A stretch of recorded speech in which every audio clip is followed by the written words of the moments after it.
In 1812, scientists gathered to examine a 7-year-old boy named Zera Colburn.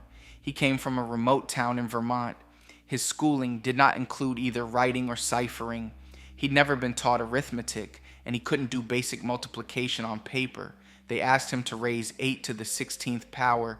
Instantly, he said 281 quadrillion, 474 trillion, 976 billion, 710 million, 656. Every digit was correct, so they kept testing him. They had him factoring massive numbers, and he knew the answer instantly, identifying primes instantly. Calculations that would take trained mathematicians minutes with pen and paper, he answered before they finished asking. The scientists were desperate to understand his method. They pressed him repeatedly. How was he doing this? Thomson Jay Hudson, documenting this case decades later, recorded the boy's answer. He persistently declared, and every observation that was made seemed to justify the assertion, that he did not know how the answer came into his mind. This is the critical detail everyone overlooks. The child had no method, technique, or process he could describe. The answer simply appeared. But from where? Hudson continues. In the extraction of roots, and in mentioning the factors of high numbers, it does not appear that any operation can take place, since he will give the answer immediately or in a very few seconds, where it would require, according to the ordinary method of solution, a very difficult and laborious calculation. The boy wasn't calculating faster than mathematicians. In fact, he wasn't calculating at all. He was perceiving. There's a difference, and that difference changes everything. Hudson wrote, it was hoped that the powers of this child would develop by education, and for this purpose he was placed in school and trained in objective methods of mathematical calculation. It was believed that when his mind became mature, he would be able to impart to others the process by which his calculations were made. But his friends were doomed to disappointment. His powers did not improve by objective training. On the contrary, they deteriorated just in proportion to his efforts in that direction. Pause the video and really think about that. His powers got worse when he tried to learn properly. The more he engaged his conscious, educated mind, the less he could access whatever was producing these answers. This is not how a skill works. This is not how learning works. Something else is going on here. In the law of psychic phenomena, Hudson proposed something radical, something that explains Zera Colburn and dozens of cases like him. You have two minds, not one mind. Hudson wrote, man has, or appears to have, two minds, each endowed with separate and distinct attributes and powers, each capable, under certain conditions, of independent action. He called them the objective mind and the subjective mind. The objective mind is the conscious mind. It's what you think of as you. It's tied to your brain. It reasons, doubts, and analyzes. It learns through education and experience, and it dies when you die. Hudson wrote, the objective mind's powers wholly depend upon the physical condition of the brain. They decline as the body weakens. They become deranged and useless as the brain becomes disorganized from physical causes. Its distinctive functions pertain solely to physical existence. This is the mind science studies that shows up on brain scans. The mind that gets damaged when the brain gets damaged. Materialists look at this and conclude that mind is brain, but they're only looking at half the picture. The subjective mind, your subconscious mind, is something else entirely. Hudson wrote, the subjective mind is the soul or spirit and is itself an organized entity possessing independent powers and functions, while the objective mind is merely the function of the physical brain and possesses no powers whatever independently of the physical organization. The one possesses dynamic force independently of the body, the other does not. The one is capable of sustaining an existence independently of the body, the other dies with it. So you have two minds. One is mortal and the one is eternal. One is dependent on the brain, one is independent of it. One learns through effort, one knows through intuition. Hudson wasn't speculating, he was systematizing decades of documented phenomena. Think of the objective mind as being the gatekeeper. It filters, doubts, and interferes. But when it steps aside, in sleep, in trance, in childhood before education takes hold, the subjective mind emerges. That's what happened to Zara Colburn. His objective mind hadn't yet been trained to interfere. The subjective mind was running the show. And when they educated him, when they built up his objective mind, it blocked access to the deeper source. Hudson also identified 3 things the subjective mind knows without being taught, 3 capacities that are inherent to the soul itself. Hudson wrote, "There are 3 other subclasses of subjective mental phenomena which must be grouped by themselves, inasmuch as they are governed by a law which does not pertain to the classes mentioned in the preceding chapter. The first of these classes of phenomena is manifested in mathematical prodigies, the second in musical prodigies, and the third pertains to the measurement of time. So not language, not history, not geography, not the names of things or the facts of the world, mathematics, music, and time." Why these 3? Hudson made the distinction explicit.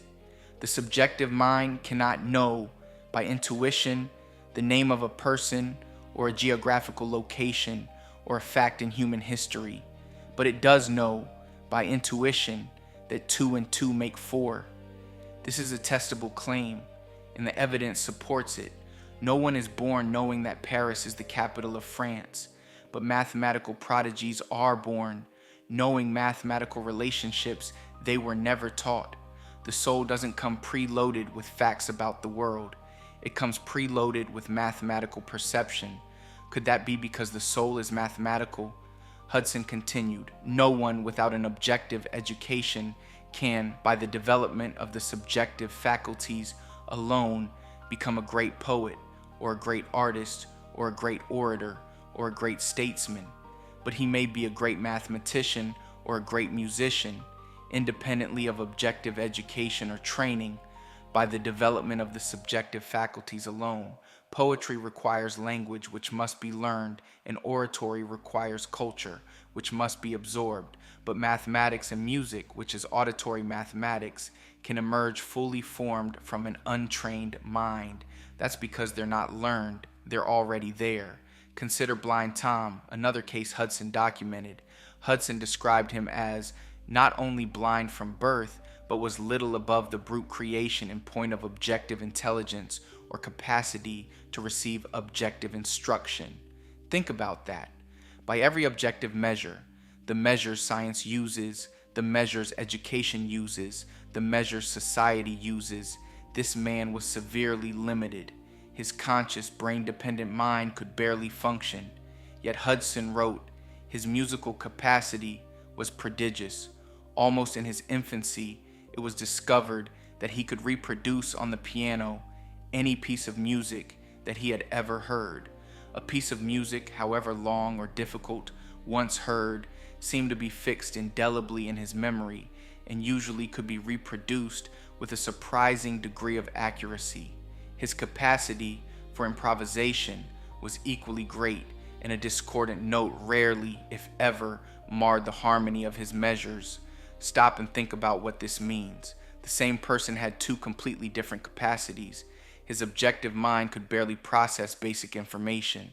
His subjective mind could perceive and reproduce complex mathematical structures, because that's what music is, with near perfect accuracy. This isn't a quirk or an interesting anomaly. This is proof that 2 separate systems exist. If there were only one mind, how could it be simultaneously disabled and genius? It can't, unless there are 2 minds, one crippled, one transcendent, operating through the same body. Hudson understood the connection. Music belongs to the realm of the subjective. It is a passion of the human soul. Whilst it interprets every human emotion and embodies the inward feelings of which all other arts can but exhibit the outward effect, its laws are as fixed and immutable as the laws of mathematics. Music is mathematics, its frequencies, ratios, and harmonics. The Pythagoreans knew this. They called it the music of the spheres. Hudson documented children who could perceive these mathematical relationships directly, without training, without the intervention of the conscious mind. In time, Hudson showed that the subjective mind perceives time innately, something demonstrated not just in humans, but in animals, who can measure intervals precisely without any concept of clocks or hours. 3 innate capacities: mathematics, music, and time. A materialist has no explanation for why these 3, and only these 3, would be built into the mind independent of learning. But there is an explanation, and it has nothing to do with mysticism or faith. This is a logical chain built on documented evidence. Mathematical prodigies with no training can perform advanced mathematics. This is documented fact. Zera Colburn, the lightning calculators Hudson describes, individuals who could add columns of 100 numbers at a glance, who could identify primes instantly, who could extract roots without any conscious process. This knowledge cannot come from the brain or from education. They had none.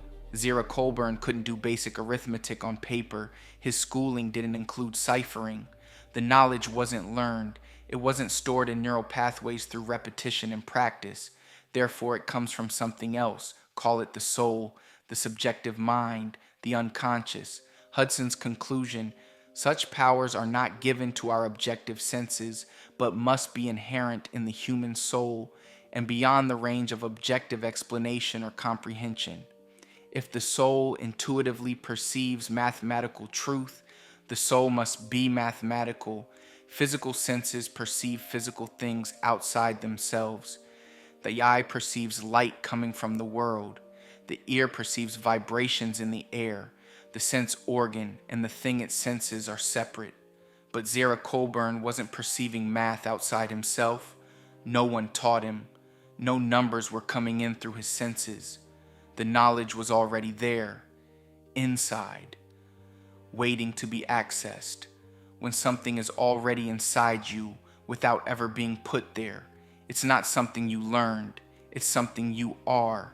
The soul doesn't observe mathematics from the outside like the eye observes light. The soul recognizes mathematics because mathematics is what the soul is made of. Hudson demonstrated the subjective mind is eternal, independent of the brain, surviving the body's death. So you are an eternal mathematical entity. The question isn't whether you believe it. The question is, can you refute it? And if you can't, if this chain of evidence actually holds, then you're probably wondering something. This destroys materialism. If a child with no training can access advanced mathematics through pure intuition, then the brain is not the source of mind. Knowledge exists independent of learning. The soul has direct access to mathematical truth. Science can't accept this. It violates every assumption of the materialist paradigm. So the evidence was ignored for 130 years. Hudson's book was a phenomenon in its time. Then his work disappeared from mainstream discourse, not because it was disproven, and not because better evidence emerged, but because it was inconvenient. This is what happens when evidence doesn't fit the paradigm. It gets dismissed as outdated or pre-scientific, but evidence doesn't expire. Facts don't become false because they're old. Zera Colburn did what he did. The documentation exists. Materialism still has no answer. If this is true, and the evidence says it is, then you are not what you think you are. You're not a brain-generating consciousness as a byproduct of electrochemical activity. You're a mathematical entity temporarily interfacing with the physical body through an organ called the brain. Your conscious mind, the part that doubts, that reasons, that fears, that identifies as you, is the temporary part. It's tied to the brain. It will end when the brain ends. But the deeper part of you, the part that dreams, that intuits, that knows things you never learned, the part that perceives music as beauty and time as flow and mathematical truth as self-evident, that's eternal, and it's mathematical. Hudson's second proposition: The subjective mind is constantly amenable to control by suggestion. This is the mechanism behind every technique that actually works: visualization, affirmation, goal setting, hypnosis, prayer. You're not performing magic or hoping the universe hears you. You're programming the mathematical substrate of your own being. The subjective mind accepts suggestions. It has to. That's its nature. The question is whether you're providing the suggestions consciously and deliberately, or letting them be provided randomly by your environment and your fears. The mystic said the soul was infinite. The mathematician said reality was numbers. Hudson proved they were talking about the same thing. Your soul is mathematical. It perceives math because it is math. It perceives music because music is math. It perceives time because time is math. And you're moving through it right now. And when your conscious mind gets out of the way, in dreams, in flow, in moments of sudden knowing, you catch glimpses of what you really are. Zira Colburn wasn't special. He was just unobstructed. His objective mind hadn't yet learned to interfere. The channel was clear. The same capacity exists in you, buried under the noise of everything competing for your attention and a conscious mind that thinks it's running the show. But the conscious mind isn't the enemy. Never learning to tune into what's beneath it is. Hudson wrote, "When the soul is freed from its physical trammels, it ascends to its native realm of truth, and untrammeled by false suggestions arising from the imperfect knowledge of the objective mind, it sees God as He is. That is, it apprehends all His laws and imbibes truth from its eternal source. You don't have to wait for death to begin this process, but you do have to stop poisoning the channel. The subjective mind is amenable to suggestion. Hudson proved that. So every headline designed to trigger fear, every ad designed to manufacture desire, every algorithm feeding you outrage, that's programming your eternal mind with garbage. The matrix isn't a metaphor. It's the constant noise of a world designed to keep your objective mind overstimulated and your subjective mind filled with someone else's suggestions. Via negativa, remove the noise and stop consuming the poison. The soul doesn't need you to add anything. It needs you to stop interfering with what it already knows. Stop asking yourself, who am I? You know what you are. What happens when you stop interfering with the answer?